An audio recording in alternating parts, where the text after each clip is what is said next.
Hello guys, आपका बहुत बहुत स्वागत है हमारे यूट्यूब चैनल पर। आज की वीडियो में हम लोग बात करने वाले हैं डेटा एनालिटिक्स में यूनिट 5 वन शॉट। इस यूनिट के अंदर हम देखेंगे कौन से हमारे मोस्ट इंपॉर्टेंट टॉपिक्स हैं जो एग्जाम में पूछे गए हैं और आने वाले एग्जाम्स में पूछे जा सकते हैं। ठीक है, तो वो सारे टॉपिक इस वीडियो के अंदर मैं कवर करा दूंगा।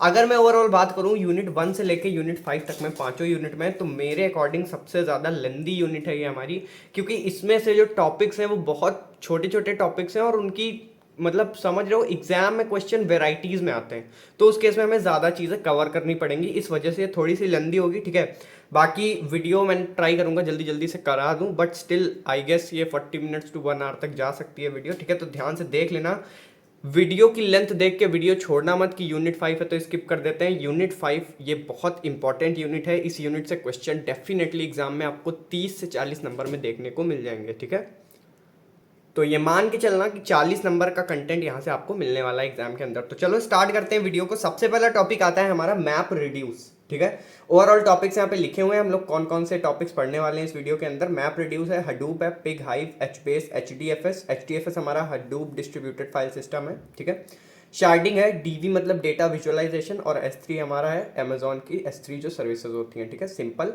Storage services. No SQL databases के बारे में हम ब्रीफ में देखेंगे कि क्या होता है नो एसक्यूएल डेटाबेस, किस कौन कौन से डेटाबेसेस होते हैं बेसिकली हमारे नो एसक्यूएल बेस्ड। ठीक है, आर प्रोग्रामिंग बेसिक हम लोग देखेंगे कि आर प्रोग्रामिंग होती क्या है, क्या कंपोनेंट्स होते हैं इसके, और उसके बाद हम एक क्वेश्चन जो कंटिन्यूअसली 2 बार पूछा गया एग्जाम में आर प्रोग्रामिंग पे कि प्राइम नंबर चेक करना है, आर प्रोग्राम लिखना है। ठीक है, तो वो हम प्रोग्राम देख लेंगे इस वीडियो के अंदर। ठीक है, इसको मैं न्यूमेरिकल वाली वीडियो में एक्सक्लूड कर दूंगा, इसको मैं यहीं पे कराऊंगा। ठीक है, न्यूमेरिकल वाली वीडियो में आर प्रोग्रामिंग का कोई भी क्वेश्चन नहीं होगा उसमें। इसके पहले वाली जितनी यूनिट थी हमारी यूनिट 1 2 3 4, उसमें जहां जहां पे भी न्यूमेरिकल्स एग्जाम में पूछे गए हैं वो न्यूमेरिकल्स हम लोग कवर कर लेंगे। ठीक है, न्यूमेरिकल वाली वीडियो आपको मिल जाएगी अप्रॉक्सीमेटली 14 को। ठीक है, क्योंकि 15 को एग्जाम है, सो एग्जाम के एक दिन पहले मैं अपलोड कर दूंगा। बाकी आप प्लेलिस्ट विजिट कर लेना डिस्क्रिप्शन बॉक्स में, अगर जल्दी अपलोड होती है तो प्लेलिस्ट में ऐड हो जाएगी। ठीक है, सो स्टार्ट करते हैं वीडियो के साथ। तो सबसे पहला टॉपिक है हमारा map reduce. It is a programming model for processing large data set with a parallel distributed algorithm on a cluster. मतलब कि सो बेसिकली मैप रिड्यूस हमारा एक प्रोग्रामिंग मॉडल होता है जो कि लार्ज डेटा सेट्स को प्रोसेस करता है। ठीक है, कैसे प्रोसेस करता है, ये पैरेलली प्रोसेस करता है पहली चीज। दूसरी चीज, ये डिस्ट्रीब्यूटेड एल्गोरिथम का यूज करता है, मतलब कि क्लस्टर को डिस्ट्रीब्यूटेड सिस्टम्स पे एग्जीक्यूट करवाता है। ठीक, मैप रिड्यूस बेसिकली एक प्रोग्रामिंग मॉडल है, इतना याद रखना। ठीक है, ये फ्रेमवर्क नहीं है, ये प्रोग्रामिंग मॉडल है। ठीक है, स्टार्ट करते हैं की फीचर से। की फीचर्स क्या होते हैं मैप रिड्यूस के? सबसे पहले आता है हमारा scalability. Handles large volume of data bye distributing processing across multiple nodes. मतलब कि मल्टीपल नोड्स पे यानी मल्टीपल सिस्टम्स पे प्रोसेसिंग को डिस्ट्रीब्यूट करके चंक्स में। ठीक है, तो ओवरऑल डेटा वॉल्यूम्स पे ये प्रोसेसिंग करता है, जिस वजह से ये large volumes of data handle कर सकता है। इस वजह से इसकी स्केलेबिलिटी भी काफी ज्यादा है। ठीक है, नेक्स्ट आता है हमारा fault tolerance. Automatically reruns task on different nodes if failure occur, ensuring the data is replicated and safe. मतलब कि अगर कोई टास्क इन केस सिस्टम पे रन हो रहा है और उस टाइम पे वो टास्क क्या हो गया हमारा, फेल हो गया। ठीक है, वो कंप्लीट नहीं हो पाया। ठीक है, सो उस केस में वापस से उसको ऑटोमेटिकली री स्टार्ट करना, वापस से उसको री एग्जीक्यूट करवाना। ठीक है, सेफली और विदाउट एनी रेप्लीकेशंस। तो कौन करता है ये? फॉल्ट टॉलरेंस में आता है। ये भी हमारा मैप रिड्यूस इजीली कर पाता है। ठीक है, इस वजह से फॉल्ट टॉलरेंस इसकी ज्यादा अच्छी है, यानी फॉल्ट होने पे क्या हो रहा है, टॉलरेट हो जा रही है वो फॉल्ट। ठीक है, हैंडल हो जा रही है वो फॉल्ट। नेक्स्ट है हमारा ease of use. Simplifies distributed computing by letting developer focus on writing maps and reduce functions. मतलब कि डिस्ट्रीब्यूटेड फंक्शनिंग पहली चीज परफॉर्म करवाता है ये। सो ओवरऑल अगर हम बात करें तो ईज ऑफ यूज का मतलब है कि इसको यूज करना काफी ज्यादा सिंपल होता है डेवलपर्स के लिए, क्योंकि उनको डायरेक्टली क्या करना होता है, डेटा पॉइंट्स को मैप करना होता है। ठीक है, राइट करना होता है कोड के फॉर्म में, एंड उनको फंक्शंस को रिड्यूस करना होता है। तो काफी ज्यादा सिंपल प्रोसेस होता है मैप रिड्यूस के अंदर। ठीक है, इसलिए ये ईज ऑफ यूज भी है। नेक्स्ट है हमारा load balancing. Dynamically balances workload across the cluster of efficient resource for efficient resource use. मतलब कि डायनामिकली ये क्या करता है, ओवरऑल वर्कलोड को बैलेंस कर लेता है, जिस वजह से ओवरऑल जो रिसोर्स यूटिलाइजेशन है वो ज्यादा एफिशिएंट हो जाए। ठीक है, इसलिए यहाँ पे लोड बैलेंसिंग पॉइंट भी दिया गया। नेक्स्ट है हमारा flexibility. Process various data formats and sources including structured and unstructured data. मतलब कि ये हर तरीके के डेटा फॉर्मेट को हैंडल कर सकता है इजीली। ठीक है, और उनके अकॉर्डिंग सोर्सेज से आने वाले डेटा को करेक्ट फॉर्मेट में प्रोसेस कर सकता है, इस वजह से इसकी फ्लेक्सिबिलिटी भी ज़्यादा है। ठीक है, तो मैप रिड्यूस के की फीचर्स यहाँ पे हो गए 5 हमारे पास। अगला है हमारा वर्क फ्लो की मैप रिड्यूस का वर्क फ्लो क्या होता है। ठीक है, तो सबसे पहले स्टेप आता है हमारा input split. Data is split into chunks and distributed across the node. सबसे पहले डेटा को चंक्स में डिवाइड किया जाता है और अलग अलग नोड के पास भेज दिया जाता है। ठीक है, फिर मैप फेज आता है। Each node process it's chunks generating immediate की वैल्यू पेयर्स। मतलब कि अब हर एक नोड के पास जो उसका पर्टिकुलर डिवाइडेड डेटा उसको मिला है, डेटा क्लस्टर, उसको क्या करेगा, चंक्स में उस चंक्स को लेगा और उनसे इमीडिएट की वैल्यू पेयर्स को जनरेट करेगा। मतलब उस चंक के बेसिस पे ये और एक नया डेटा जनरेट करेगा जो कि की वैल्यू के फॉर्म में होगा। ठीक है, shuffle and sort. Intermediate pairs are shuffled and sorted by key. अब जो इंटरमीडिएट पेयर्स बन रहे होंगे वो क्या होंगे, कीज के थ्रू सफल होंगे और सॉर्ट कर दिए जाएंगे। ठीक है, फिर अगला स्टेप आएगा reduce phase. Groups of key value pairs are processed to produce the final output. मतलब कि अब ये की वैल्यू जो पेयर्स हैं इनके ग्रुप जो है वो पूरे प्रोसेस होते हैं ताकि हमारा जो फाइनल आउटपुट है वो आ पाए। ठीक है, वही होता है हमारा रिडक्शन फेज। नेक्स्ट आता है हमारा output. Final result are return to distributed file system. अब जो फाइनल रिजल्ट आया है उसको डिस्ट्रीब्यूटेड फाइल सिस्टम पे लिख दिया जाएगा। ठीक है, तो ये बेसिकली मैप रिड्यूस का काम होता है, मैपिंग करना ओवरऑल डेटा की, उसके बाद उसमें रिडक्शन करना। ठीक, समझ आ गई बात। एप्लीकेशंस की बात करें अगर बिग डेटा एनालिटिक्स में क्या एप्लीकेशंस होती है मैप रिड्यूस की, तो data processing and transformation, data की प्रोसेसिंग और डेटा को ट्रांसफॉर्म करने के लिए यूज होता है। डिस्ट्रीब्यूटेड सर्च परफॉर्म करने के लिए यूज होता है। लॉग्स को एनालाइज करने के लिए यूज होता है। Data mining and machine learning इनमें भी यूज होता है और रियल टाइम एनालिटिक्स में भी इसका यूज होता है। ठीक है, अगला है हमारा हडूप। ठीक है, मैं फटाफट से जल्दी जल्दी कवर कर पाऊंगा क्योंकि काफी ज्यादा लेंदी है ये वीडियो। ठीक है, इसीलिए मैं चाहता नहीं हूँ कि आप बोर हो जाओ सुनते सुनते, क्योंकि इसमें पूरी थ्योरी है। तो आगे बढ़ते हैं, हडूप की बात करते हैं। It is a open source framework that facilitates the processing of large data sets across cluster of computer using simple programming models. मतलब कि ये बेसिकली एक ओपन सोर्स फ्रेमवर्क है जो इसी फैसिलिटी को फैसिलिटेट करवाता है, यानी कि जो डेटा है हमारा ओवरऑल डेटा बड़े वॉल्यूम का, उसको छोटे छोटे चंक्स में डिवाइड करके डिस्ट्रीब्यूटेड सिस्टम पे एग्जीक्यूट करवाना, प्रोसेस करवाना सिंपल प्रोग्रामिंग मॉडल्स का यूज करके हडूप का काम है। ठीक, समझ आ गई बात। It is design to scale from single server to thousands of machine offering local computation and storage. Hadoop जो है इस तरीके से डिजाइन है कि इसको सिंगल सर्वर पे भी एग्जीक्यूट करवाया जा सकता है, इससे काम कराया जा सकता है, डेटा एनालाइज कराया जा सकता है, साथ ही साथ इसको डिस्ट्रीब्यूटेड सिस्टम वो 1000 नंबर ऑफ सिस्टम्स पे एक बार में डेटा को डिस्ट्रीब्यूट करके और उस पर प्रोसेसिंग परफॉर्म कर भी सकता है ये। ठीक है, हडूप की ये क्वालिटीज हैं या फिर हडूप की ये डेफिनेशन है, आप ऐसे समझ सकते हो। ठीक है, वर्कफ्लो की बात करें हडूप के अंदर तो सबसे पहला स्टेप क्या है हमारा, data injection. Data is ingested into HDFS from various sources like database, sensors and log. Data injection मतलब बेसिकली डेटा हमको वेरियस सोर्सेज से यहाँ पे कलेक्ट करना होता है और एचडीएफएस में डालना होता है, यानी कि हडूप डिस्ट्रीब्यूटेड फाइल सिस्टम के अंदर डालना होता है। ठीक है, फिर आता है हमारा data storage. HDFS stores the data across the cluster with replication for fault tolerance. मतलब कि एचडीएफएस के अंदर जब ये डेटा इतना इंजेक्ट हो गया, ठीक है, इतना डेटा आ गया, तब क्या करेगा एचडीएफएस, कैसे स्टोर करेगा इसको, एचडीएफएस इसको क्लस्टर्स के फॉर्म में स्टोर करता है। ठीक है, जिसमें कि उसका रेप्लिकेशन और फॉल्ट टॉलरेंस भी जुड़ा होता है। ठीक, data processing next step. Map reduce are used to process the data. Map function transforms the input data into intermediate key value pairs and reduce function aggregates the result. देखो map reduce अभी आप पढ़ के आओ, map reduce क्या था हमारा, programming model था। हडूप क्या है हमारा, फ्रेमवर्क है, यानी कि इस फ्रेमवर्क पे हम उस प्रोग्रामिंग मॉडल को इंप्लीमेंट करते हैं। ठीक है, यानी कि हडूप क्या करवाता है, हडूप हमारा मैप रिड्यूस का यूज करके डेटा को एनालाइज करने में हेल्प करता है, डेटा को स्टोर करने में हेल्प करता है। ठीक, तो वही चीज यहाँ पे लिखी हुई है, मैप रिड्यूस हमारा यूज होता है डेटा को प्रोसेस करने के लिए। ठीक है, जिसमें मैप फंक्शन का काम क्या होता है, इनपुट डेटा को की वैल्यू पेयर्स में कन्वर्ट करना। ठीक है, और रिड्यूस फंक्शन का काम क्या होता है, ओवरऑल रिजल्ट को एग्रीगेट करना, मतलब कि ओवरऑल जो रिजल्ट आ रहा है उसको प्रॉपर फॉर्मेट में लाना। ठीक, नेक्स्ट है हमारा data output. Processed data is written back to HDFS for further analysis. मतलब कि अब जो डेटा हमारा आउटपुट में आया है उसका क्या होगा, उसको वापस से एचडीएफएस में लिख दिया जाएगा कि फर्दर अगर कोई एनालिसिस करनी हुई तो वहां से डेटा लेके की जा सके। ठीक है, समझ में आ गया क्या कॉन्सेप्ट है हडूप का। आगे बढ़ते हैं, कोर कंपोनेंट देखते हैं एचडीएफएस के अंदर। ठीक है, एचडीएफएस इसका सबसे पहला कोर कंपोनेंट है और बहुत इंपॉर्टेंट कोर कंपोनेंट है। ठीक है, एचडीएफएस स्पेशली एग्जाम में क्वेश्चन आपको देखने को मिल सकता है कि explain about Hadoop distributed file system. ठीक है, तो समझ में आना चाहिए ये भी। It is a primary storage system used by Hadoop applications. अब हडूप के बेसिस पे जो भी एप्लीकेशंस हैं हमारी वो प्राइमरी स्टोरेज सिस्टम की तरह यूज करती हैं एचडीएफएस को। ठीक है। It is design to store very large file across multiple machines in a large cluster, मतलब कि ये कुछ इस तरीके से डिजाइन है कि ये बहुत बड़ी फाइल को क्लस्टर्स में डिवाइड करके डिस्ट्रीब्यूटेड सिस्टम्स पे सेव कर सकता है। ठीक है। The architecture of HDFS is highly fault tolerant and designed to be deployed on low cost hardware, मतलब कि आर्किटेक्चर इसका काफी ज्यादा फॉल्ट टॉलरेंट होता है, यानी फॉल्ट्स को काफी ज्यादा रेक्टिफाई कर सकता है। साथ ही साथ ये कुछ इस तरीके से डिजाइंड है कि ये लो कॉस्ट हार्डवेयर को भी यूटिलाइज कर लेता है। ठीक है, उन पे भी काम कर सकता है। फॉर एग्जांपल, अगर आपको काफी large amount of data store करना है तो आप अपना सिस्टम लोगे जिसकी स्पेक्स बहुत ज्यादा अच्छी हो। फॉर एग्जांपल, एटलीस्ट अगर मैं आज के मार्केट रेशियो के अकॉर्डिंग बात करूं तो 1 TB से लेकर 2 TB तक का अगर स्टोरेज है आपके सिस्टम में तो माना जाता है कि आपके सिस्टम में काफी ज्यादा स्टोरेज है। ठीक है, but Hadoop file system, Hadoop distributed file system क्या करता है, डिस्ट्रीब्यूटेड सिस्टम्स लेता है और उन सिस्टम्स में ऐसे सिस्टम भी हो सकते हैं जिनके अंदर सिर्फ 10 MB की स्पेस है। ठीक है, 20 MB की स्पेस है, तो उस स्पेस में जितना क्लस्टर का डेटा आ सकता है उसको वो डाल देगा, बाकी दूसरे सिस्टम में डाल देगा। इस तरीके से वो लो कॉस्ट हार्डवेयर को भी इजिली यूटिलाइज कर सकता है। ठीक है, तो ये काम होता है हमारा HDFS का। ठीक है, आर्किटेक्चर की बात करें तो ये कुछ इसका आर्किटेक्चर है, याद रखना आर्किटेक्चर।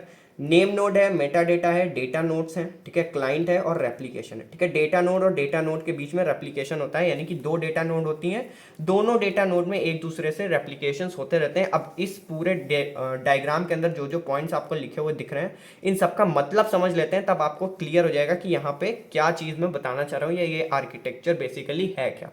ठीक, तो नेम नोड, सबसे पहले बात करते हैं कि नेम नोड क्या होता है। Act as a master server, इसको आप एज अ मास्टर सर्वर की तरह मान के चलो। ठीक है, कि सर्वर है, ये चीज़ों को मैनेज करेगा। ठीक है, manages file system name space and Meta data, Meta data को मैनेज करता है, फाइल सिस्टम नेम स्पेस को मैनेज करता है, यानी कि डेटा नोड से जो भी इंटरेक्शन है, मेटा डेटा से जो भी इंटरेक्शन है वो सारी चीज़ें करता है हमारा नेम नोड। ठीक है, keep track of the locations of data blocks, अब डेटा नोड के अंदर कहाँ कहाँ पे डेटा ब्लॉक्स हमारे स्टोर्ड हैं। ठीक है, तो उनका भी ट्रैक किसके पास होता है, नेम नोड के पास। फिर आते हैं हमारे डेटा नोड। अब डेटा नोड क्या है, act as a slave node that stores actual data blocks, इन डेटा नोड्स के अंदर ही हमारे एक्चुअल डेटा ब्लॉक्स होते हैं। ठीक है, perform block creation, deletion and replication based on the name nodes instruction, मतलब अब नेम नोड इनको जो भी इंस्ट्रक्शन देगा उसके बेसिस पे ये नए ब्लॉक्स को क्रिएट करेंगे, जो ब्लॉक्स ऑलरेडी एग्जिस्ट कर रहे हैं उनको डिलीट कर सकते हैं, या फिर एक दूसरे से ये डेटा को रेप्लिकेट भी कर सकते हैं उन डेटा ब्लॉक्स को। ठीक है, जैसे इसने इसको भेज दिया और इसने इसको भेज दिया, इन केस रिक्वायरमेंट्स के अकॉर्डिंग ये चीजें होती हैं। ठीक है, मेटा डेटा, अगला मेटा डेटा क्या होता है, information about the data such as directory, मैंने पिछली वीडियो में बताया था। मेटा डेटा का सिंपल मतलब होता है डेटा अबाउट डेटा। ठीक, कि मतलब जैसे कि डायरेक्टरी में हम लोग नोट करते हैं। ठीक है, जैसे कि मैंने कल एग्जांपल ही दिया था कि मैंने अपने किसी लॉकर में बैंक के कुछ रखा, अपना इंपॉर्टेंट सामान जो भी मुझे रखना है, मैंने लॉकर को लॉक किया और लॉकर से मैं घर आया, मतलब लॉकर से क्या, बैंक से मैं घर आया, उसके बाद मैंने अपनी डायरी के अंदर नोट किया कि हाँ इस लॉकर नंबर के अंदर डेटा है। तो अब वो डायरी क्या है, मेरी मेटा डेटा, जिसके अंदर डेटा है, किसका, मेरे डेटा का डेटा है। ठीक है, मतलब समझे, मेरा जो इंपॉर्टेंट सामान है वो कहाँ है, लॉकर में, और लॉकर का नंबर क्या है, वो इस डायरी में सेव है। तो ये डायरी मेरी क्या हो गई, मेटा डेटा। समझ में आ गई बात। क्लाइंट की बात करें, client interact with name node and data node for Meta data file operation and read write data respectively, मतलब कि नेम नोड और डेटा नोड से क्लाइंट इंटरैक्ट करता है, नेम नोड से इंटरैक्ट करता है ताकि मेटा डेटा से कनेक्ट हो पाए और ब्लॉक ऑपरेशंस को परफॉर्म कर पाए या फाइल ऑपरेशंस को परफॉर्म कर पाए। ठीक, डेटा नोड से क्लाइंट क्यों कनेक्ट होता है, डेटा नोड से क्लाइंट कनेक्ट होता है ताकि ये डेटा को रीड या फिर राइट कर पाए। ठीक है, समझ आ गई बात। रेप्लिकेशन क्या होता है, blocks are replicated across multiple data node to ensure fault tolerance, मतलब कि डेटा नोड एक दूसरे से जो ब्लॉक्स, डेटा ब्लॉक्स को शेयर करते हैं, एक दूसरे के पास रेप्लिकेट करते हैं, वही हमारा रेप्लिकेशन होता है। ठीक, अगला टॉपिक देखते हैं। सो अभी यहाँ पे एक पॉइंट बचा हुआ है, block operation. Data node handle read write request for blocks, मतलब कि ब्लॉक्स में अब क्या क्या हमारे रीड राइट रिक्वेस्ट होनी है, क्या चीज़ें ऑपरेशन परफॉर्म होने, वो सारा डेटा कौन देता है, हमारा नेम नोड। ठीक है, नेम नोड यहाँ से ब्लॉक ऑपरेशन देता है और डेटा नोड के अंदर वो चीज़ें परफॉर्म होती हैं। ठीक है, तो ये काम होता है ब्लॉक ऑपरेशन का। अगला आता है हमारा डेटा फ्लो। अब डेटा फ्लो कैसे होता है हमारा HDFS के अंदर, सबसे पहला आता है file write. The client request the name node to write a file, client क्या करता है, नेम नोड को रिक्वेस्ट करता है कि मुझे अब एक फाइल लिखनी है या फिर एक फाइल लिखो। ठीक है, it writes data to the first data node which then replicate it to the other data node, मतलब कि यहां से क्लाइंट ने रिक्वेस्ट की कि मुझे डेटा राइट करना है, नेम नोड ने क्या किया, यहाँ ऑपरेशन दिया, यहाँ पे डेटा नोड आएगा। ठीक है, फिर यहाँ पे डेटा राइट होगा, राइट होने के बाद ये रेप्लिकेट कर देगा इस वाले डेटा नोड के अंदर। ठीक, नेक्स्ट आता है हमारा file read. Client request name node for file location, name node respond with the list of data node storing in the data blocks, the client read the data directly from the data nodes. मतलब कि client क्या करता है, request करता है name node को file location के लिए। ठीक है, क्लाइंट ने रिक्वेस्ट की नेम नोड को अगेन कि फाइल कहाँ पे लोकेटेड है हमारी। ठीक है, तो name node respond with the list of the data node storing the data blocks. अब यहाँ से नेम नोड क्या करता है, मेटा डेटा में जाके चेक करता है कि कहाँ पे किस लोकेशन पे फाइल सेव्ड है, वहां से जाता है फेच करता है उस लोकेशन को और बताता है क्लाइंट को कि यहाँ पे डेटा सेव्ड है। ठीक है, the client reads the data directly from the data node. जब क्लाइंट को पता चल जाता है तो क्लाइंट क्या करता है, डायरेक्टली डेटा नोड पे उस लोकेशन पे जाके फाइल को रीड कर लेता है। समझ में आ गई बात। ठीक है, तो ये बात हो गई पूरी HDFS की। आई होप HDFS क्लियर हो गया होगा। और 10 नंबर के अंदर आता है तो इतना लिख देना, 10 में 9 तो मिल ही जाएंगे आराम से। ठीक है, आगे बढ़ते हैं, पिग एंड हाइव देखते हैं। ठीक है, ये भी इंपॉर्टेंट है। पिग क्या है हमारा, देखो ये क्वेश्चंस आते हैं तो डेफिनेटली साथ ही आते हैं 5-5 नंबर के अकॉर्डिंग। ठीक है, 10 नंबर के अंदर अकेला पिग या अकेला हाइव बहुत बहुत रेयर केसेस में ही पूछा जाएगा। ठीक, तो पिग क्या होता है basically, Apache Pig is a high level platform for processing large data set. ये एक हाई लेवल प्लेटफॉर्म है जहाँ पे लार्ज डेटा सेट्स की प्रोसेसिंग होती है। It uses language called Pig Latin which is design to handle parallel processing of data. ये एक लैंग्वेज का यूज करता है जिसका नाम है पिग लैटिन, जो कि डिजाइन की गई है पैरेलल प्रोसेसिंग को एग्जीक्यूट करने के लिए किसी भी डेटा की। ठीक है, मतलब पैरेलली डेटा को प्रोसेस कराने के लिए जो लैंग्वेज यूज होती है पिग के अंदर वो होती है पिग लैटिन, याद रखना। ठीक, की फीचर्स की बात करें, ease of programming, Pig Latin is simpler to write in Java as compare to map reduce. अब मैप रिड्यूस के कंपैरिजन में यहाँ बात करें तो पिग लैटिन हमारी ज्यादा इजी होती है जावा के अंदर प्रोग्राम करनी। ठीक है, तो इसलिए इसको ईज ऑफ प्रोग्रामिंग है पहला feature. Second, sequential data flow.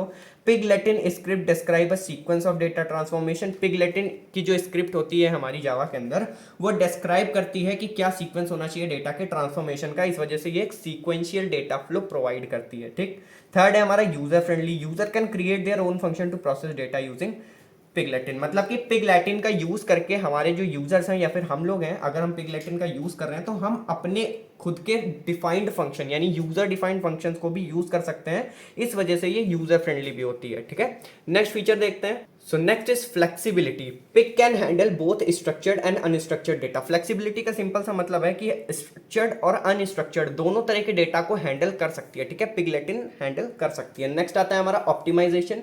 Pig framework optimises the execution of Pig Latin script to improve performance. अब जो पिग हमारा फ्रेमवर्क है ओवरऑल, ये क्या करता है, पिग लैटिन स्क्रिप्ट जो एग्जीक्यूट होती हैं, ठीक है, उनके एग्जीक्यूशन को ऑप्टिमाइज करता है ताकि परफॉर्मेंस को इंप्रूव किया जा सके। तो इस वजह से ऑप्टिमाइजेशन भी एक मेन फीचर है हमारा पिग का। ठीक है, अब बात करते हैं हाइव की।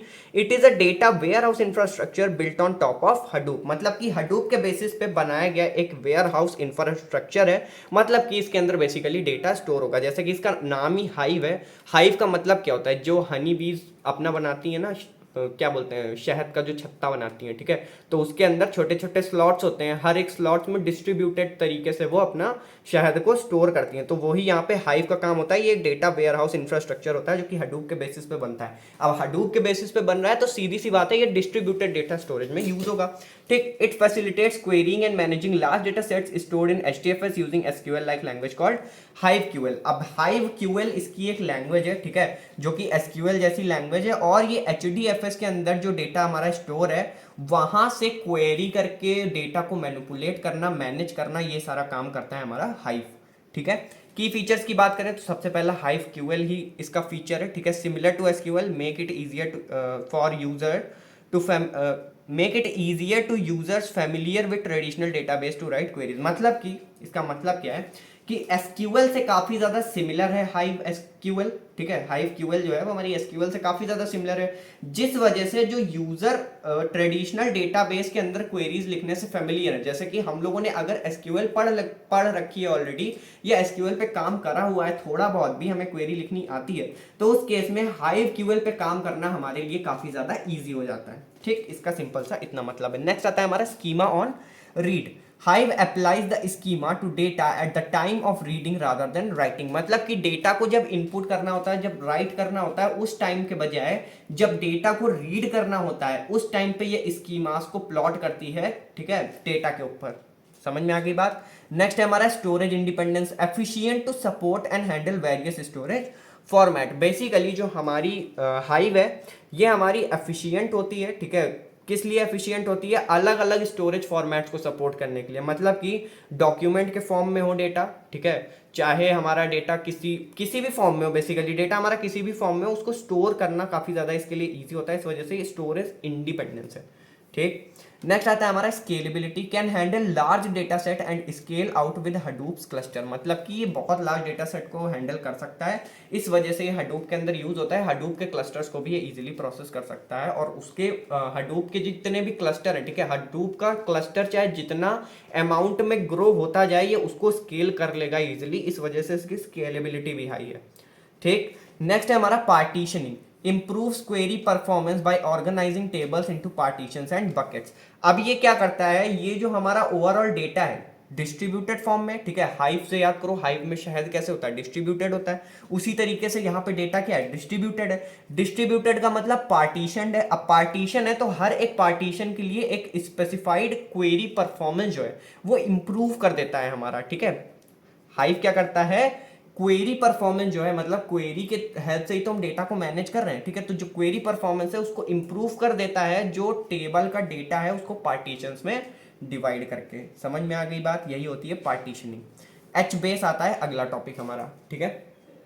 सो एच बेस जो है हमारा, it is an open source distributed no SQL database, मतलब कि ये ओपन सोर्स है, ठीक है, डेटाबेस है और नो एसक्यूएल पे बेस्ड है, ठीक।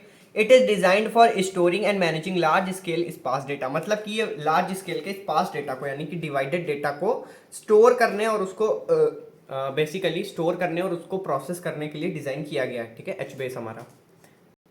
अगर अभी हम बात करें की फीचर्स की एचबेस के अंदर, सबसे पहले आता है हमारा डिस्ट्रीब्यूटेड आर्किटेक्चर, जैसा कि इसकी डेफिनेशन में ही दिया हुआ है, runs on a cluster of machine, मतलब कि क्लस्टर ऑफ मशीन्स पे काम कर सकता है, डिस्ट्रीब्यूटेड आर्किटेक्चर होता है इसका, यानी डिस्ट्रीब्यूटेड सिस्टम पे काम ये करता है, ठीक है। नेक्स्ट है हमारा columnar storage, stores data in a columnar format for efficient access, मतलब कॉलम्स के फॉर्म में ये डेटा को क्या करता है, स्टोर करता है, जिससे कि उसको एक्सेस करना ज्यादा इजी और एफिशिएंट हो जाए। नेक्स्ट है हमारा schema flexibility, supports dynamic addition and removal of columns without affecting existing data, मतलब कि किस तरीके से नए डेटा को हम स्टोर कर सकें या फिर पुराने डेटा को रिमूव कर सकें बिना एग्जिस्टिंग ओवरऑल डेटा को इफेक्ट करे, ये होती है इसकी स्कीमा फ्लेक्सिबिलिटी, ठीक। नेक्स्ट आता है हमारा strong consistency, ensure data consistency with a single row. अब सिंगल रो होती है, ठीक है, कॉलमनर फॉर्म में होता है तो सिंगल रो होती है, जिस वजह से डेटा की कंसिस्टेंसी भी ओवरऑल इंप्रूव हो जाती है और काफी ज्यादा स्ट्रॉन्ग कंसिस्टेंसी होती है, ठीक है। नेक्स्ट है हमारा low latency access, suitable for real time access to large data set, मतलब कि बड़े डेटा सेट्स जो हैं, लार्ज डेटा सेट्स हैं जिनको ये स्टोर कर रहा है, उस पर रियल टाइम एक्सेस करने के लिए काफी ज्यादा यूजफुल है, इस वजह से इसका लो लेटेंसी एक्सेस है। लो लेटेंसी का सिंपल सा मतलब है जहां पे आपका रियल टाइम काम हो रहा होगा या फिर अप्रोक्सीमेटली रियल टाइम काम हो रहा होगा, वहीं हमारी लो लेटेंसी आती है, ठीक। नेक्स्ट आता है हमारा शार्डिंग। शार्डिंग एक बहुत इंपॉर्टेंट पॉइंट है, एक इंपॉर्टेंट टेक्निक है जो यूज होती है, ठीक है।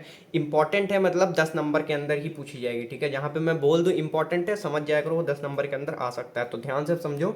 It is a database partitioning technique where a large database is divided into smaller faster and more manageable pieces called shards. अब देखो जितनी भी चीजें अभी हम लोगों ने पढ़ी, ठीक है, हडूप के बारे में पढ़ा हमने, एचबेस के बारे में पढ़ा, पिक पढ़ा, हाइव पढ़ा, तो ये सारी चीजें क्या कर रही थी, डिस्ट्रीब्यूटेड सिस्टम पे काम कर रही थी, ठीक। डेटा आ रहा था उसको डिस्ट्रीब्यूटेड सिस्टम पे एग्जीक्यूट करा रहे थे। अब शार्डिंग क्या होता है, शार्डिंग जो डिस्ट्रीब्यूटेड सिस्टम पे डेटा जा रहा है ना, वो डिस्ट्रीब्यूट कैसे हो रहा है, यही काम शार्डिंग करता है। क्या करता है, ओवरऑल डेटा को छोटे छोटे चंक्स में डिवाइड करना, छोटे छोटे स्मॉलर फास्टर और ज्यादा मैनेजेबल पीसेस में डिवाइड करना, ठीक है, जिनको हम शार्ट्स बोलते हैं, ठीक है। ओवरऑल लार्ज डेटाबेस को क्या करता है, ये शार्ट्स में डिवाइड कर देता है। शार्ट्स क्या होते हैं हमारे, स्मॉलर होते हैं, फास्टर होते हैं और ज्यादा अच्छे से मैनेज किए जा सकते हैं, ठीक। समझ में आ गई बात, पार्टीशन करता है हमारा sharding. Need of sharding, sharding की नीड क्या है, example a college database with 1 lakh student record, मान लो कि एक कॉलेज का डेटाबेस है जिसमें 1 लाख स्टूडेंट्स का रिकॉर्ड पड़ा हुआ है, ठीक है। Searching through a large unsharded database is costly and inefficient, मतलब कि अब अगर उन 1 लाख स्टूडेंट्स के डेटाबेस को हमें एक्सेस करना हो और उसमें से सर्चिंग परफॉर्म करनी हो, वो भी बिना शार्ड किए, यानी बिना उसको चंक्स में डिवाइड किए, बिना उसका पार्टीशन करे, तो 1 लाख बच्चों के रिकॉर्ड में सर्चिंग करना बहुत ज्यादा कॉम्प्लिकेटेड होगा, पहली चीज। टाइम कंज्यूमिंग होगा, कॉस्टली होगा, इनएफिशिएंट होगा। ठीक, सो उस केस में एज अ सॉल्यूशन काम करती है शार्डिंग। ठीक है, dividing the database by years reduce the number of records per shard, enhancing manageability and reducing cost. मतलब कि अब अगर उसी डेटाबेस को डिवाइड कर दिया जाए ईयर्स के बेसिस पे कि कौन से बैच का कौन सा स्टूडेंट है, ठीक, तो अब क्या होगा, सर्चिंग ज्यादा इजी हो जाएगी, कॉस्ट कम लगेगी क्योंकि टाइम कम लगेगा, टाइम जहां पे ज्यादा लगेगा कॉस्ट वहां पे ज्यादा लगेगी। ठीक है, आगे बढ़ते हैं। मैं कंप्यूटर के टर्म्स में बात कर रहा हूँ, कोई रियल लाइफ एग्जांपल मत लेके आना कि यहाँ पे कॉस्ट कम है बट टाइम ज़्यादा लग रहा है, तो यहाँ पे तो आप गलत हो गए, बट ऐसा नहीं है, सिस्टम के अंदर यहाँ पे बात हो रही है। ठीक है, बेसिकली यहाँ पे शार्डिंग की बात हो रही है। तो शार्डिंग के केस में क्या होता है, अगर डेटा को शार्ट्स में डिवाइड करके, यानी ओवरऑल डेटाबेस को शार्ट्स में डिवाइड करके अगर उस पर एक्शंस किए जाते हैं तो वो कम कॉस्ट यूटिलाइजेशन होता है उसमें। ठीक है, कॉस्ट कम लगती है। सेकेंड, वो ज़्यादा मैनेजेबल होता है और ज़्यादा क्या होता है, लेस टाइम कंज्यूमिंग होता है, ज़्यादा नहीं। ठीक है, तो आगे बढ़ते हैं, फीचर्स ऑफ शार्डिंग देखते हैं। सबसे पहले आता है स्मॉलर डेटाबेस।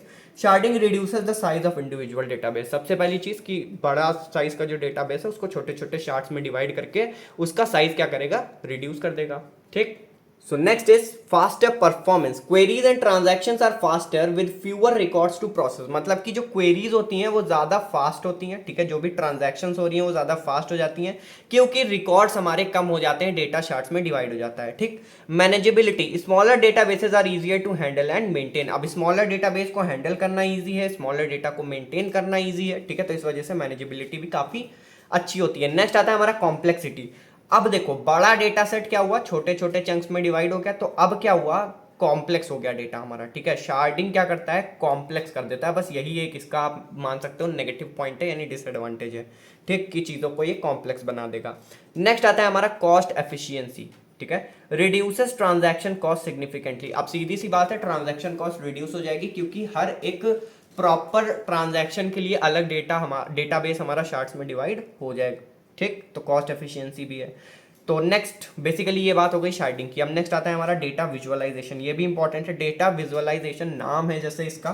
ठीक है, इंपॉर्टेंट है यार, ये 2 नंबर से 5 नंबर में ही पूछा जाएगा 10 नंबर के अंदर, तो आई डोंट थिंक कि डेटा विजुअलाइजेशन आ सकता है, बट क्योंकि मेरे कॉलेज में भी बताया गया था कि इंपॉर्टेंट टॉपिक है, इस वजह से मैं कवर करा दे रहा हूँ फटाफट से। ठीक है, तो डेटा विजुअलाइजेशन क्या है, graphical representation of information and data using visual elements like charts, graphs and maps to understand trends and patterns. Basically graphical representation जो होती है डेटा की, वही होती है हमारी डेटा विजुअलाइजेशन। मतलब डेटा दिखाना या डेटा दिखे आपको। ठीक है, समझ में आए कि डेटा हाँ मुझे आंखों से दिख रहा है, वो होती है डेटा की विजुअलाइजेशन। ठीक है, डेटा विजुअलाइज हो तो कैसे होता है, ग्राफिकल रिप्रेजेंटेशन यूज होती हैं, चार्ट्स, ग्राफ्स, मैप्स यूज होते हैं ताकि हम ट्रेंड्स और पैटर्न्स को आइडेंटिफाई कर सकें और उनके बेसिस पे चीजों को एनालाइज कर सकें। ठीक, टेक्निक्स की बात करें तो बॉक्स प्लॉट्स पहली टेक्निक इसकी, show data spread and compare distributed between groups. Basically box के फॉर्म में ये क्या होता है, ग्राफिक के ऊपर प्लॉट हो जाते हैं डेटा सेट्स। ठीक है, तो ये डेटा विजुअलाइज करने की एक टेक्निक है। नेक्स्ट आता है हमारे हिस्टोग्राम्स।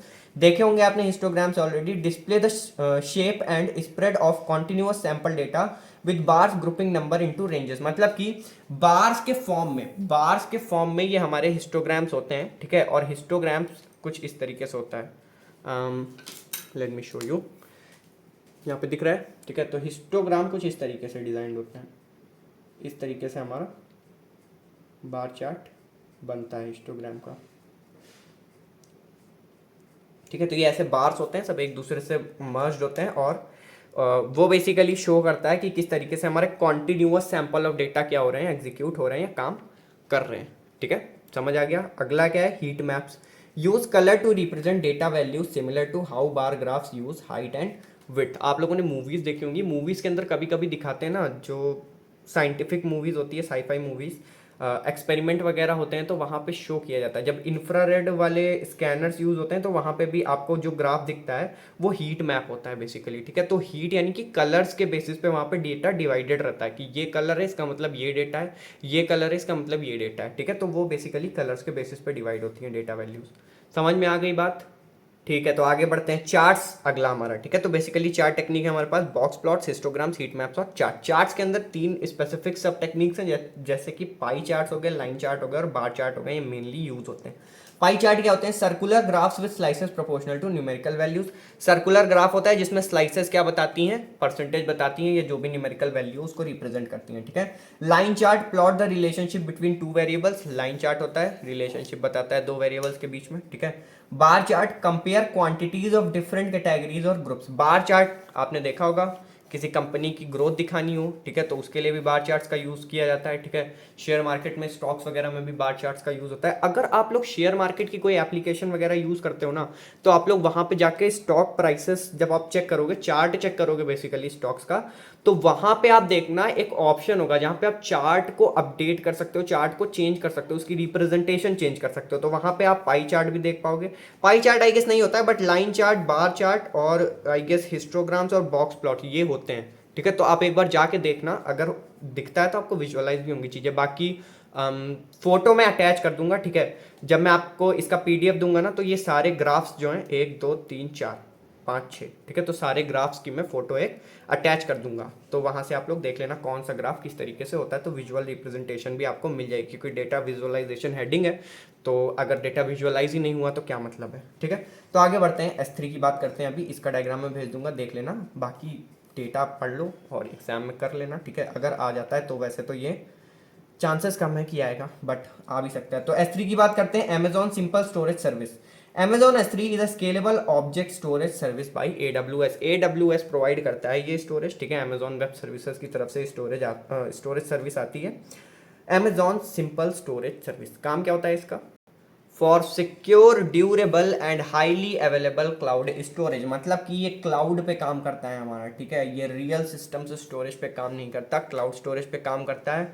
बहुत ज़्यादा सिक्योर होता है पहली चीज़, ठीक है। ड्यूरेबल होता है और हाईली अवेलेबल क्लाउड स्टोरेज, मतलब कि ये हम हर जगह पे इसकी अवेलेबिलिटी है, ठीक है। इसके लिए आपको 50 सिस्टम 100 सिस्टम लेने की ज़रूरत नहीं है अलग अलग, या फिर आप किसी हार्डवेयर पे रिलाई होने की ज़रूरत नहीं है, ये आपका क्लाउड पे ही काम कर देगा, ठीक है। की फीचर्स की बात करें तो scalability, automatically handle growing amount of data, जितना भी डेटा बढ़ता जाए ऑटोमेटिकली हैंडल कर लेता है। नेक्स्ट आता है हमारा ड्यूरेबिलिटी, हाईली ड्यूरेबल, मतलब कि बहुत ज़्यादा ड्यूरेबल है, मतलब इन केस ज़रूरत पड़ती है तो ये ऑटोमेटिकली ज़्यादा डेटा स्टोर करके उसको प्रोसेस भी कर सकता है, ठीक है। अवेलेबिलिटी 99.9% अवेलेबिलिटी विद SLA, यानी कि service level agreement. Service level agreement के बेसिस पे ये 99.9% अवेलेबिलिटी शो करता है। 99.9% अवेलेबिलिटी शो करने का सिंपल सा मतलब है कि आप अगर कहीं पे भी यूज़ करना चाहो इसको तो आप यूज़ कर सकते हो, ठीक है। सिक्योरिटी की बात की जाए तो encryption, access management and bucket policies, ये कुछ पॉलिसीज होती हैं, ठीक है, और कुछ स्पेसिफिक क्राइटेरियाज हैं जिनके बेसिस पे सिक्योरिटी डिफाइंड होती है इनकी, ठीक है।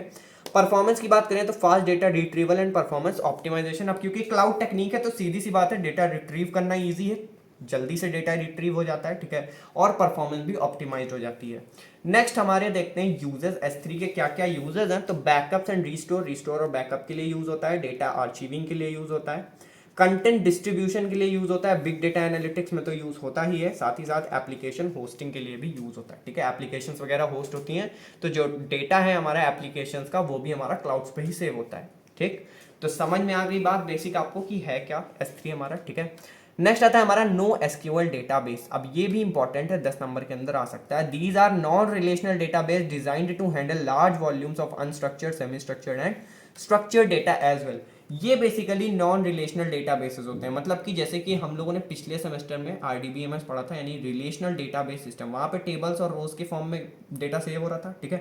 बट यहाँ पे ऐसा नहीं होता, ये नॉन रिलेशनल होते हैं, ठीक है। ये डेटाबेस रिलेशंस के अकॉर्डिंग डेटा को सेव नहीं करते, बट ये बहुत लार्ज अमाउंट ऑफ डेटा को स्टोर करा सकते हैं, ठीक है। चाहे वो अनस्ट्रक्चर्ड डेटा हो, चाहे वो सेमी स्ट्रक्चर्ड डेटा हो, चाहे वो स्ट्रक्चर्ड डेटा हो, ठीक है।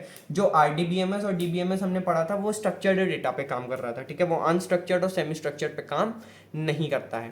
नेक्स्ट की कैरेक्टरिस्टिक्स की बात करें तो स्कीमा लेस होता है। Flexible schema allows variety of data structures, मतलब कि इसका कोई प्री डिफाइंड स्कीमा नहीं होता है, ये डेटा के अकॉर्डिंग अपने स्कीमा को डिफाइन कर लेता है, ठीक है। किसी भी तरह का डेटा ये स्टोर कर सकता है, अलग अलग डेटा स्ट्रक्चर्स का यूटिलाइजेशन कर सकता है। नेक्स्ट आता है हमारा scalability, easily scales horizontally by adding more servers. जितने ज़्यादा सर्वर की ज़रूरत पड़ती जाती है ईजिली ये ऐड करता जाता है नो एसक्यूएल डेटाबेस हमारा सर्वर्स को, जिससे कि ईजिली स्केल किया जा सके। नेक्स्ट है हमारा performance optimise for high read and write throughput, जल्दी जल्दी से रीड और राइट थ्रूपुट क्रिएट करने के लिए भी या उसको ऑप्टिमाइज करने के लिए भी इसकी परफॉर्मेंस काफ़ी ज़्यादा अच्छी होती है, ठीक है, नो एसक्यूएल डेटाबेसेस की। नेक्स्ट है हमारा data model flexibility, support for various data model including की वैल्यू, डॉक्यूमेंट, ग्राफ एक्सेट्रा, मतलब हर तरीके के डेटा मॉडल्स को ये बेसिकली हैंडल कर सकता है, इसलिए डेटा मॉडल्स के टर्म में भी ये काफ़ी ज़्यादा फ्लेक्सिबल है, ठीक। Some popular no SQL databases, कुछ पॉपुलर नो एसक्यूएल डेटाबेसेस जो आज की डेट में यूज़ किए जाते हैं दैट आर मोंगोडीबी। मोंगोडीबी हमारा डॉक्यूमेंट ओरिएंटेड है, मतलब डॉक्यूमेंट्स के बेसिस पे काम करता है ये, स्पेशली जेसन डॉक्यूमेंट लाइक, मतलब जेसन टाइप के डॉक्यूमेंट जितने होते हैं उन्हीं के बेसिस पे ये काम करता है, ठीक है। नेक्स्ट है हमारा कैसेंड्रा, कॉलम फैमिली स्टोर, मतलब कॉलम के हिसाब से स्टोर करता है डेटा को बेसिकली, कॉलम फैमिली हायरार्की के अकॉर्डिंग, ठीक। So next is Redis. Redis क्या है हमारा, key value stores in memory, but key value के बेसिस पे ये स्टोरेज करता है, ठीक है। Neo4j क्या है, graph database, more complex, graph के बेसिस पे स्टोर करता है और कंपैरेटिवली ज्यादा कॉम्प्लेक्स होता है बाकी सबसे, ठीक है। Amazon DynamoDB, फुल्ली मैनेज्ड की value and document database offered by AWS की तरफ से आने वाला DynamoDB जो है हमारा, वो फुल्ली मैनेज्ड की वैल्यू एंड डॉक्यूमेंट डेटाबेस है, मतलब यहाँ पे की वैल्यू बेस्ड डेटा को साथ ही साथ डॉक्यूमेंट बेस्ड डेटा को, दोनों डेटा को हैंडल करने की कैपेबिलिटी होती है इसमें, ठीक है। एडवांटेजेस की बात करें तो हाई अवेलेबिलिटी है, ठीक है, अवेलेबल है नो एसक्यूएल बहुत ज़्यादा, ठीक है, फ्लेक्सिबल टू डेटा मॉडल्स, अभी आपने देखा ही था कैरेक्टरिस्टिक्स में। डिस्ट्रीब्यूटेड आर्किटेक्चर, कैरेक्टरिस्टिक में आप देख चुके हो कि ये डिस्ट्रीब्यूटेड सिस्टम्स पे भी काम कर सकता है, ठीक है। Next is disadvantages, consistency trades off, यानी कि कंसिस्टेंसी डेटा की ट्रेड ऑफ में चली जाती है। ट्रेड ऑफ का मतलब होता है कि किसी एक चीज़ को सेलेक्ट करने के लिए आप दूसरी चीज़ सैक्रिफाइस कर दो, तो कंसिस्टेंसी एक ऐसा पॉइंट है जो कभी कभी सैक्रिफाइस कर देता है हमारा जो नो एसक्यूएल डेटाबेस है, due to some major issues या कुछ प्रॉब्लम हो जाती है, उसकी जगह पे कोई ज़्यादा फ्लेक्सिबल चीज़ उसको अटैच करनी होती है, ठीक है। तो इस वजह से कंसिस्टेंसी ट्रेड ऑफ इसका एक डिसएडवांटेज है। नेक्स्ट है कॉम्प्लेक्स, ठीक है, कॉम्प्लेक्स होता है ये कंपेरेटिवली एसक्यूएल से ज़्यादा। सीधी सी बात है यार, अनस्ट्रक्चर्ड डेटा है तो इसका मतलब कॉम्प्लेक्सिटी ज़्यादा होगी, ठीक। लिमिटेड ट्रांजैक्शंस होती हैं यहाँ पे, ठीक है, amount of transaction is always limited, ये भी इसका एक बहुत बड़ा डिसएडवांटेज है। अब हमारा लास्ट टॉपिक है आर प्रोग्रामिंग। आई होप ये सब में थोड़ा थोड़ा सा चीज़ें आपको क्लियर हो गई होंगी, बाकी आप एक बार नोट्स देखो तो ये तो आपको समझ में आ जाएगी। ज़्यादा कॉम्प्लिकेटेड चीज़ें नहीं है, बस वही है कि ज़्यादा चीज़ें हैं, ठीक है, एक जैसी चीज़ें हैं और ज़्यादा चीज़ें हैं, ठीक है। तो बाकी एग्जाम में लिखने का तो आपको कंटेंट मिल गया होगा, बाकी चीज़ें आप एग्जाम में इजीली लिख सकते हो। अब आर प्रोग्रामिंग लास्ट टॉपिक है, देख लेते हैं फटाफट से।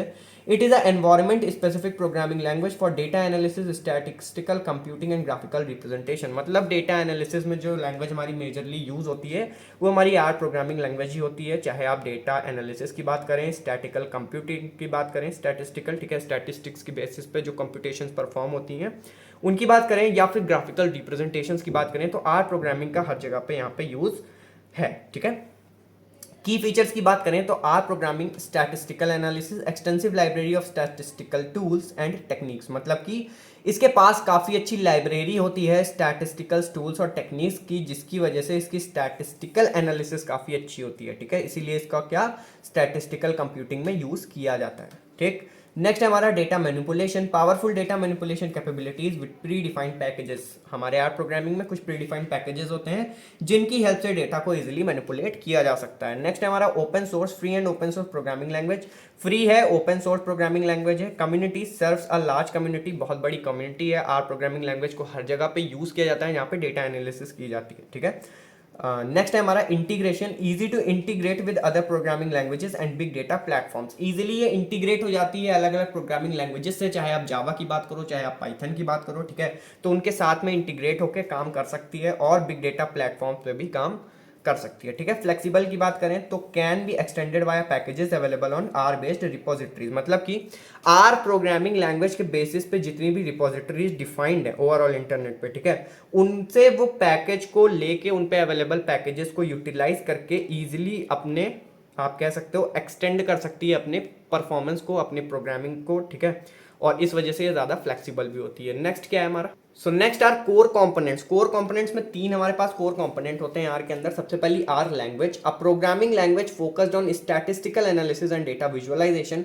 बेसिकली जो एनालिसिस और विजुअलाइजेशन का काम करवाती है वो हमारी लैंग्वेज ही कराती है, ठीक है, तो आर लैंग्वेज हो गई। और आर इन्वायरमेंट क्या होता है, includes R interpreters standard libraries and development tools, मतलब कि आर इंटरप्रेट होगी तो इंटरप्रेटर चाहिए होगा, ठीक है। आर के लिए स्टैंडर्ड लाइब्रेरीज चाहिए होंगी जहां से वो पैकेज इंपोर्ट करेगी, एंड डेवलपमेंट टूल्स चाहिए होंगे जिसके बेसिस पे आप काम कर सकते हो, ठीक है। तो ये पूरा आर का एनवायरमेंट होता है। नेक्स्ट आता है हमारा R Studio. R Studio basically एक प्लेटफॉर्म है, ठीक है, a popular integrated development environment that is IDE for R. मतलब कि अगर मैं आर के IDE की बात करूं, ठीक है, जैसे कि पाइथन में IDE में आपके पास एनाकोंडा है, ठीक है, और क्या है, स्पाइडर है, ठीक है, जुपिटर है। तो ये सारे हमारे IDE हो गए पाइथन के। इसी तरीके से जावा के भी अलग अलग IDE हैं, मतलब हर एक लैंग्वेज का एक स्पेसिफिक IDE होता है ना। तो आर का भी स्पेसिफिक IDE है, वो है आर स्टूडियो, ठीक है। बाकी क्रोम पे तो आप सब कुछ ही एग्जीक्यूट करवा सकते हो ऑनलाइन, ठीक है। तो ये बेसिकली हमारे कोर कंपोनेंट्स हो गए आर के अंदर। अब प्रोग्राम, ठीक है, ये प्रोग्राम जो है ना पूछा गया है 2 बार कंटिन्यूअसली एग्जाम के अंदर PYQs में, इस वजह से ये प्रोग्राम मैंने लिखाया है अलग से, वरना मैं नहीं इंक्लूड करता, ठीक है। R program to check if a number is prime और नॉट, एग्जाम में आ सकता है, तो ध्यान से समझ लो करना क्या होता है। बहुत सिंपल है, अगर आपको पाइथन के बेसिक्स पता है तो आप आराम से प्रोग्रामिंग स्किल लिख सकते हो, चाहे कोई सा भी प्रोग्राम आ जाए। बट अगर पाइथन के बेसिक्स नहीं पता है तो थोड़े से आर के बेसिक्स देख लेना, ठीक। प्रोग्राम में बता दे रहा हूँ कैसे लिखते हैं। सबसे पहले हम एक फंक्शन बनाएंगे, ठीक है, चेक नाम रखा हमने फंक्शन का। कुछ इस तरीके से फंक्शन को इनिशियलाइज किया जाता है, ठीक है, लेस देन का सिंबल, एक डैश, ठीक है, देन फंक्शन डैश क्या, ये माइनस होता है बेसिकली, ठीक है, फंक्शन, और फंक्शन के अंदर एन डिफाइन कर दिया हमने, ठीक है। तो इस तरीके से फंक्शन यहाँ पे इनिशियलाइज होता है, ठीक। अब फंक्शन के अंदर हमने कंडीशन क्या डाली, अगर जो हमारी एन की वैल्यू है वो 1 से कम है या फिर 1 है तो रिटर्न क्या हो, फॉल्स, ठीक। इफ एन की वैल्यू 2 है तो रिटर्न ट्रू हो, मतलब 2 प्राइम है तो ट्रू रिटर्न होगा, ठीक है। And mod 2 is equal to 0 हो तो क्या फॉल्स रिटर्न हो, क्यों, क्योंकि इवन जितने भी होंगे वो प्राइम होंगे ही नहीं, ठीक। 2 के अलावा जितने भी इवन होंगे वो प्राइम नहीं हो सकते, ठीक। नेक्स्ट आते हैं फॉर आई इन 3, ठीक है। अब आई की रेंज लगा दी कहां से, 3 से लेके square root of n. Square root of n का सिंपल सा मतलब है, ठीक है, ये लॉजिक वैसे तो मैंने भी पहले यूज नहीं किया था, बट आज मैंने देखा तो मुझे काफी अच्छा लॉजिक लगा है। स्क्वायर रूट ऑफ एन करने का फायदा क्या होता है, आप कोई भी नंबर का स्क्वायर रूट निकालोगे, उसके स्क्वायर रूट का जो नंबर आएगा उससे, और 3, मतलब जैसे कि मैंने 35 लिया मान लो, 35 का मैंने स्क्वायर रूट निकाला तो 5.9 समथिंग आएगा, ठीक है, हाँ 5.9 समथिंग आएगा, ठीक है। तो उस केस में 3 से लेके 5 तक में हम चेक कर लें कि क्या 35 डिविजिबल है। अगर डिविजिबल है तो इसका मतलब वो प्राइम नहीं है, अगर डिविजिबल नहीं है तो इसका मतलब प्राइम है, ठीक है। तो 3 से 5 तक चेक करेंगे तो 5 पे वो डिविजिबल हो जाएगा, इसका मतलब प्राइम वो नहीं होगा। तो सिंपल टेक्निक है, आप एक बार इंप्लीमेंट करके देख लेना। आई कहां से कहां तक चलेगा, 2 तक हम चेक कर चुके हैं, 3 से लेके चलेगा square root of n, n जो भी वैल्यू होगी हमारी, ठीक है। अब क्या होगा, N modulo I equal equal 0, ये हमारी कंडीशन हो गई। अगर ये सेटिस्फाइड हो जाती है तो इसका मतलब प्राइम नहीं है। अगर ये सेटिस्फाई नहीं होती है, मतलब डिवाइड करने पे 0 नहीं आता है, तो उस केस में प्राइम होगा, यानी कि रिटर्न ट्रू। तो ये बेसिकली हमारा फंक्शन है। आई होप फंक्शन क्लियर हो गया होगा, ठीक है। अब इस फंक्शन को टेस्ट कैसे करेंगे, एक नंबर देंगे, नंबर की वैल्यू दे दी मान लो मैंने 29, ठीक। फिर हमें फंक्शन लगाना है इफ चेक, चेक हमारा फंक्शन है, इफ चेक नंबर, ब्रैकेट में एन की जगह क्या देंगे हम, जो नंबर हमने ले रखा है, ठीक है। चेक नंबर, अगर नंबर हमारा प्राइम है तो print paste number is prime, ठीक। अगर हमारा नंबर जो है वो प्राइम नहीं है तो एल्स में डालेंगे condition print paste number is not prime. तो ये बेसिक कंडीशन का अगर आप यूटिलाइजेशन करोगे तो आपको यहाँ पे आउटपुट में क्या मिलेगा, क्या मिलेगा, 29 इज अ प्राइम, यस, और क्या प्राइम तो है ही है, तो यहाँ पे टिक हो जाएगा, ठीक। ये आउटपुट आ जाएगा हमारा 29 is prime. So I hope सारी चीज़ें क्लियर हो गई होंगी। यूनिट 5 करानी थी आज, ख़त्म करा दिए यूनिट 5, ठीक है। कंटेंट ज़्यादा था तो लिखने में थोड़ा सा टाइम लग गया, वरना मैं मॉर्निंग में ही अपलोड कर देता ये वीडियो। सो अब SPM की वीडियोस आ जाएंगी, प्लस एग्जाम के एक दिन पहले मैं इसकी न्यूमेरिकल वीडियो डाल दूंगा। सो प्लेलिस्ट का लिंक डिस्क्रिप्शन बॉक्स में है, आप वहाँ से विजिट कर सकते हो, प्लेलिस्ट सेव कर लो, जब भी अपडेट होगी आपको पता चल जाएगा। नोटिफिकेशन बेल ऑन रखना, बाकी सब्सक्राइब के लिए मैं बोलता नहीं हूँ, आपकी मर्जी, आप कर देना अगर वीडियो अच्छी लगी हो तो, ठीक है। So all the very best for the exams, thank you so much for watching the video.